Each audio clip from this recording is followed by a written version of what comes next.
இப்போ நீங்கள் நைட்டி வெளியே ரொம்ப இடத்துல வாங்கியிருக்கலாம்.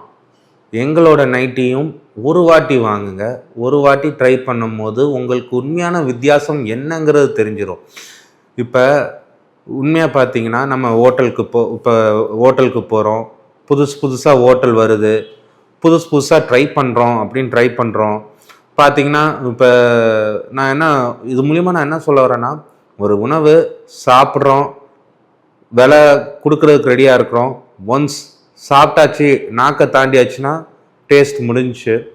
இப்போ நைட்டியில் பார்த்தீங்கன்னா நீங்கள் எல்லாருமே இங்கே எவ்வளோ மிச்சம் பண்ணுறோன்னு நினைக்கிறோன்னா ஒரு 30 ரூபா 40 ரூபா தான்.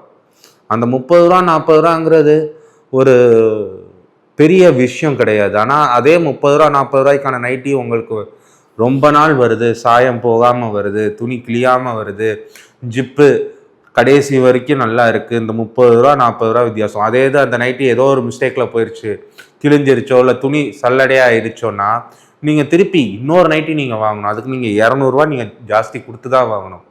அதுக்கு பதிலாக வாங்குகிற ஒரு நைட்டியில் ஒரு 40 ரூபா 50 ரூபா அதிகமாக கொடுத்து வாங்கிட்டோன்னா உங்களுக்கு குவாலிட்டியான பொருளும் ஆச்சு.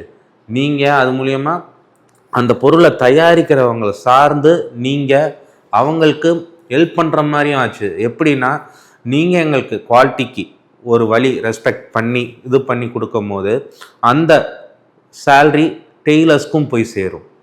ஸோ இந்த மூன்லைனுங்கிற பிராண்ட் ஆரம்பித்த ரீசன் ஃபஸ்ட்டு சொன்ன மாதிரி இங்கே இருக்கிற தையல் கலைஞர்களை ஊக்குவிக்கணும், தையல் கலைஞர்களை இன்னும் கொஞ்சம் உருவாக்கணும்.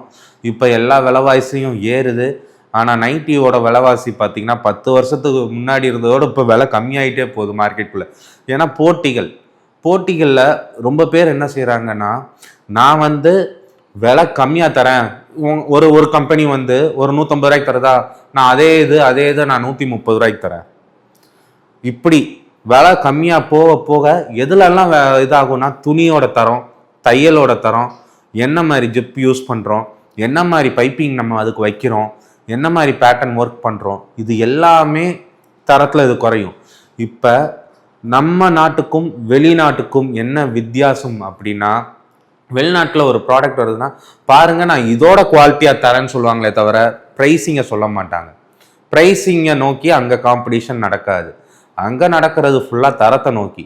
நான் ஒரு பிராண்ட் இந்த மாதிரி ஒரு தரம் பண்ணுறாங்கன்னா நான் இதோட பக்காவாக பண்ணுறேன், அதுக்கான மதிப்பு அங்கே இருக்கிற நாட்டு மக்கள் கொடுக்குறாங்க. ஆனால் நம்ம இந்தியாவில் தான் அது மாறி இருக்கு. இப்போ இந்த விஷயத்தை நீங்கள் தான் மாற்றணும்.